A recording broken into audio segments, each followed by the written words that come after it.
সংগ্রামী সভাপতি জনাব ইসলাম উদ্দিন জনি, আজকের অনুষ্ঠানের সম্মানিত প্রধান অতিথি বাংলাদেশ জাতীয়তাবাদী দল বিএনপি যুক্তরাজ্য শাখার সংগ্রামী সাংগঠনিক সম্পাদক, সাবেক ছাত্রনেতা, গ্রেটার ম্যানচেস্টার বিএনপির সাবেক সংগ্রামী সভাপতি জনাব কামাল হোসেন, আজকের অনুষ্ঠানের বিশেষ অতিথি প্রধান বক্তা গ্রেটার ম্যানচেস্টার বিএনপির সংগ্রামী সাবেক সাধারণ সম্পাদক, সাবেক ছাত্রনেতা জনাব লিটন আহমদ চৌধুরী, আজকের অনুষ্ঠানে মঞ্চে উপস্থিত বিশেষ অতিথিবৃন্দ গ্রেটার ম্যানচেস্টার বিএনপির সাবেক সিনিয়র সহসভাপতি এমাদ চৌধুরী, গ্রেটার ম্যানচেস্টার বিএনপির সাবেক সহসভাপতি জনাব শেখ কামাল উদ্দিন, গ্রেটার ম্যানচেস্টার বিএনপির সাবেক সহসভাপতি জনাব ফারুক আহমেদ, মঞ্চে উপস্থিত সাবেক ছাত্রনেতা, বাংলাদেশ জাতীয়তাবাদী ছাত্র দলের সোনালী ফসল 90-এর স্বৈরাচার বিরোধী আন্দোলনের অকুতোভয় সিপাহ সালার সাবেক ছাত্রনেতা জনাব ইমরান রব্বানী, আজকে মঞ্চে উপস্থিত জাসাসের নেতৃবৃন্দ, যুবদলের নেতৃবৃন্দ, স্বেচ্ছাসেবক দলের নেতৃবৃন্দ।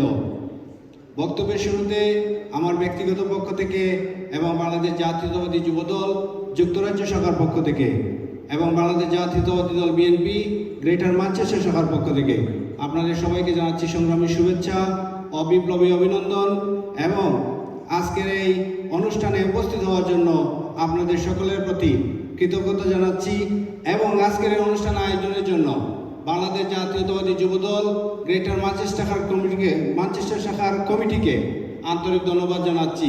সংগ্রামী বন্ধুগণ, আমি বক্তব্যের শুরুতেই আমি শ্রদ্ধার সাথে স্মরণ করছি বাংলার রাখাল রাজা, বাংলাদেশ জাতীয়তাবাদী দলের প্রতিষ্ঠাতা, বাংলাদেশের স্বাধীনতার ঘোষক শহীদ রাষ্ট্রপতি জিয়াউর রহমানকে।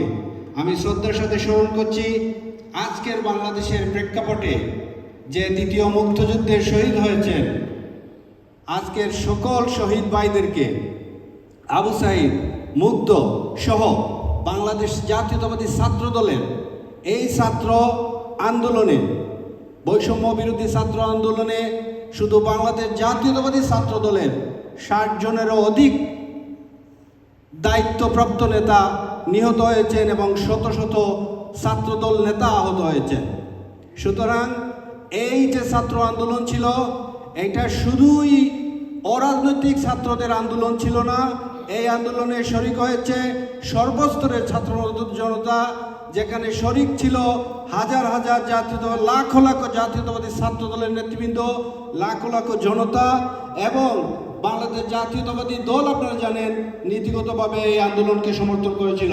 সুতরাং এই যে আন্দোলনে স্বৈরাচারী শেখ হাসিনার পতন হয়েছে, এটা ছিল গত 16-17 বছর ধরে বাংলাদেশ জাতীয়তাবাদী দল সহ সকল রাজনৈতিক দলের যে গণতন্ত্র পুনরুদ্ধারের আন্দোলন, স্বৈরাচার মুক্তির আন্দোলন, এই একটি জুলুম নির্যাতনকারী জালিম সরকারের ফ্যাসিবাদের পতনের আন্দোলন, সেই আন্দোলনের ধারাবাহিকতায় কিন্তু আজকে বাংলাদেশে যে ছাত্র বৈষম্য বিরোধী ছাত্র আন্দোলনের চূড়ান্ত সাফল্য অর্জন করেছে, সেটাই ছিল গত 16-17 বছরের আন্দোলনের ফসল আমি মনে করি।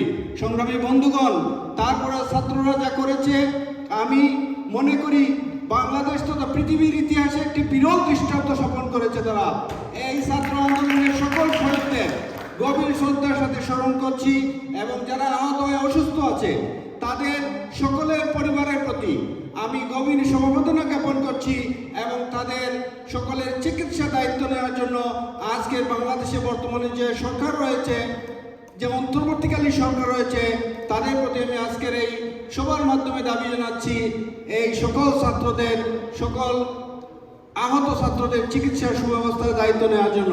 সংগ্রামী বন্ধুগণ, বক্তব্য দীর্ঘায়িত করব না, আপনারা জানেন এই সরকার যে কত জালিম ছিল, এই সরকার বাংলাদেশের অর্থনীতিকে কিভাবে ধ্বংস করে দিয়েছে। আজকে বক্তব্য দীর্ঘায়িত করার সুযোগ নাই, একটি কথা বলেই আমি আমার বক্তব্য শেষ করব। আপনারা দেখেছেন বাংলাদেশের উন্নয়নে রূপপুর পারমাণবিক বিদ্যুৎ কেন্দ্র স্থাপনের জন্য রাশিয়ার সাথে একটি চুক্তি করা হয়েছিল। সেই চুক্তি কত টাকা ছিল আপনারা সকলেই অবহিত আছেন। 12.5 বিলিয়ন, 12.5 বিলিয়ন পাউন্ড ডলার। এই $12.5 বিলিয়ন মধ্যে 5.5 বিলিয়ন ডলার শেখ হাসিনার পরিবারের সদস্যরা শেখ রেহানা, টিউলিপ এবং সজীব ওয়াজেদ জয় মেরে দিয়েছে। এই 5.5 বিলিয়ন ডলার যদি আজকের টাকায় আপনারা কনভার্ট করেন তাহলে হবে 55,000 কোটি টাকা। এই 55,000 কোটি টাকা দিয়ে বাংলাদেশে পদ্মা সেতুর মতো আরো 2টি সেতু নির্মাণ করা যেত। সংগ্রামী বন্ধুগণ, আপনারা চিন্তা করেন 12.5 বিলিয়ন ডলার এখান থেকে 5.5 বিলিয়ন ডলারের মতো তারাই মেরে দিয়েছে। এইভাবে এই সমান এই রূপপুর পারমাণবিক বিদ্যুৎ কেন্দ্রের মতো ভারতের তামিলনাড়ুতে আরেকটি বিদ্যুৎ কেন্দ্র হয়েছে, ওইটাতে খরচ হয়েছে এই 12.5 বিলিয়ন ডলারের 1/4 কিন্তু আমাদের দেশে বাংলাদেশে কেন ওইখানে ভারতে যদি 1/4 খরচ হয় তাহলে বাংলাদেশে কেন 12.5 বিলিয়ন ডলার খরচ হবে এই রূপপুর পারমাণবিক বিদ্যুৎ কেন্দ্রের জন্য?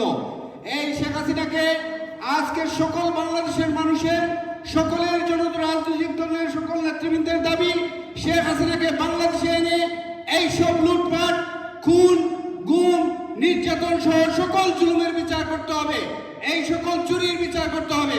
সংগ্রামী বন্ধুগণ, আপনারা জানেন বাংলাদেশের বিএনপির 750-এর অধিক জাতীয়তাবাদী দলের নেতা কর্মীদের গুম করে রেখেছে শেখ হাসিনা। আমার নেতা জননেতা ইলিয়াস আলী সহ 750 নেতা কর্মী যে গুম করা হয়েছে তার ফয়সালা আজকের বাংলাদেশে হতে হবে। আজকে ইলিয়াস আলীকে ফিরিয়ে দিতে হবে। আমরা জানি ইলিয়াস আলী এখনো বেঁচে আছেন, আমরা বিশ্বাস করতে চাই ইলিয়াস আলী এখনো বেঁচে আছেন। ইলিয়াস আলীকে অবিলম্বে সুস্থভাবে বিশ্বনাথের তথা বাংলাদেশের জাতীয়তাবাদী জনগণের কাছে, তার পরিবারের কাছে ফিরিয়ে দিতে হবে। সংগ্রামী বন্ধুগণ, সাথে সাথে আমাদের সাথে ভারতের দ্বিপাক্ষিক চুক্তি রয়েছে, সেই ভারতকে আমরা আজকে বলতে চাই আপনাদের সাথে দ্বিপাক্ষিক চুক্তি রয়েছে, অবিলম্বে শেখ হাসিনাকে বাংলাদেশে ফেরত পাঠাতে হবে। শেখ হাসিনার বিরুদ্ধে যে মামলা হয়েছে, বাংলাদেশের বর্তমান সরকারের যে ন্যায় বিচার প্রতিষ্ঠার জন্য যে প্রচেষ্টা অব্যাহত আছে, আপনারা শেখ হাসিনাকে বাংলাদেশে ফেরত পাঠান। বাংলাদেশের ন্যায় বিচারের মুখোমুখি হোক শেখ হাসিনা। শেখ হাসিনা বিচারের মানদণ্ডে যেটাই হবে সেটাই হবে আদালতের রায়। কিন্তু আমরা চাই বাংলাদেশের সকল গুম, এই 600-এরও অধিক ছাত্রকে হত্যার এই সকল হত্যা, এই সকল মাস কিলিং, এই সকল গণহত্যা বিনা বিচারে যেতে পারে না। সুতরাং আমরা ভারতীয় সরকারকে বলতে চাই, আপনারা শেখ হাসিনাকে বাংলাদেশে পাঠিয়ে দেন। আপনারা যদি মনে করেন বাংলাদেশকে ভারতের গণরাজ্যে পরিণত করবেন, সেটা বাংলাদেশের মুক্তিকামী জনতা হতে দেবে না। বাংলাদেশের জাতীয়তাবাদী এবং ইসলামী মূল্যবোধের বিশ্বাসী একটি নেতা কর্মী বেঁচে রাখতেও বাংলাদেশের উপর দাবিদারি করা, বাংলাদেশের উপর বাংলাদেশকে গণরাজ্য বানানোর কোন ষড়যন্ত্র সফল হবে না। আজকে তাদের দাবিদার সরকারের পতন হয়েছে, আজকে বাংলাদেশের উপর তাদের মোড়লগিরিও বন্ধ হয়েছে। আজকে যদি আপনারা ভারতের মিডিয়াতে দেখেন, শেখ হাসিনার পতনের সাথে সাথে তাদের গাত্রদাহ শুরু হয়েছে, তাদের জ্বলন শুরু হয়েছে, তারা যে মিথ্যাচার করছে, তারা যে প্রপাগান্ডা করছে, আমি অবিলম্বে সকল মিথ্যাচার প্রপাগান্ডা বন্ধের জোর দাবি জানাচ্ছি এবং শেখ হাসিনাকে ফেরত পাঠানোর দাবি জানাচ্ছি। সংগ্রামী বন্ধুগণ, এখানে সিনিয়র নেতৃবৃন্দ রয়েছেন, বক্তব্য রাখবেন। আমার বক্তব্য আর দীর্ঘায়িত করব না। আমি আপনাদের সকলকে অত্যন্ত বাংলাদেশ জাতীয়তাবাদী যুব দল, আমি ততদিন দায়িত্বে ছিলাম, এখন যারা দায়িত্বে ছিলেন গ্রেটার ম্যানচেস্টারে, আপনারা অত্যন্ত কষ্ট করে গত 17টা বছর সকল আন্দোলন সংগ্রামে শরীক হয়েছেন। আপনারা লন্ডনে গেছেন, আপনারা বেলজিয়ামে গেছেন, আপনারা ইউরোপে গেছেন, প্রত্যেকটি সমাবেশে আপনারা যোগদান করেছেন। আমরা জানি আপনারা যে এইসব সমাবেশে যোগদান করেন, আপনাদের একটি দিন নষ্ট হয়, আপনাদের পরিবারের সময় নষ্ট, পরিবারকে সময় দিতে পারেন না, আপনাদের পকেটে টাকা খরচ হয়, তারপরও আপনারা এইসব স্যাক্রিফাইস করেন কেন? আপনারা দলকে ভালোবাসেন, আপনারা বাংলাদেশকে ভালোবাসেন, আপনারা বাংলাদেশের ভালোবাসান। এই জন্য আমরা জাতীয়তাবাদী দলের পক্ষ থেকে আপনাদের প্রতি কৃতজ্ঞ এবং আপনাদেরকে অত্যন্ত মোবারকবাদ জানাচ্ছি এবং ধন্যবাদ জানাচ্ছি। সংগ্রামী বন্ধুগণ, আমার বক্তব্য দীর্ঘায়িত করবো না, আরও নেতৃবৃন্দ রয়েছেন। আমি কোনো স্লিপ আসার আগেই আমার বক্তব্য শেষ করছি। আমি শুধু একটা কথাই বলবো, আপনারা আগামীতে সকল আন্দোলন সংগ্রামে, এখনো বিএনপি ক্ষমতায় আসে নাই, অন্তর্বর্তীকালীন সরকার রয়েছে, আমরা অবশ্যই চাইব আমাদের দল বাংলাদেশ জাতীয়তাবাদী দলের নেতৃত্বে একটি জাতীয় সরকার আগামীতে গঠিত হোক। সেজন্য আমাদের সকলকে কাজ করতে হবে। আমাদের প্রত্যেক এলাকায় আমরা যাতে যোগাযোগ রক্ষা করি, আমরা যেভাবে গত 17 বছর আন্দোলন করেছি, আগামী দিনগুলোতেও জাতীয়তাবাদী এবং ইসলামী মূল্যবোধী সরকার প্রতিষ্ঠা না হওয়া পর্যন্ত আমরা যাতে আমাদের এই কর্মসূচিগুলো, এই ধারাবাহিকগুলো অব্যাহত রাখি এবং বাংলাদেশের উন্নয়নে, বাংলাদেশে একটি নির্যাতনহীন সমাজ, জুলুমহীন সমাজ এবং একটি গণতান্ত্রিক সরকার প্রতিষ্ঠায় আমরা সকলেই সহযোগিতা করি। এই প্রত্যাশা রেখে আমি আমার সংক্ষিপ্ত বক্তব্য শেষ করছি। আপনাদের সকলকে ধন্যবাদ। খোদা হাফেজ। বাংলাদেশ জিন্দাবাদ। বাংলাদেশ জাতীয়তাবাদী দল বিএনপি জিন্দাবাদ। শহীদ জিয়া অমর হোক। দেশনেত্রী বেগম খালেদা জিয়া জিন্দাবাদ। সংগ্রামী বন্ধুগণ, আমি যাওয়ার আগে একটি মিছিল দিতে চাই, আপনারা দয়া করে ধরবেন। ও পলাইছে রে, পলাইছে হাসিনা পলাইছে, কুনি হাসিনা পলাইছে, পলাইছে রে পলাইছে, পলাইছে রে, পলাইছে কুনি হাসিনা পলাইছে, কুনি হাসিনা পলাইছে, পলাইছে রে পলাইছে, পলাইছে রে, পলাইছে কুনি হাসিনা পলাইছে, কুনি হাসিনা পলাইছে। পলাইছে রে পলাইছে। সবাইকে অসংখ্য ধন্যবাদ। ধন্যবাদ সলিসিটার সান্দ্রা ভাই, আপনার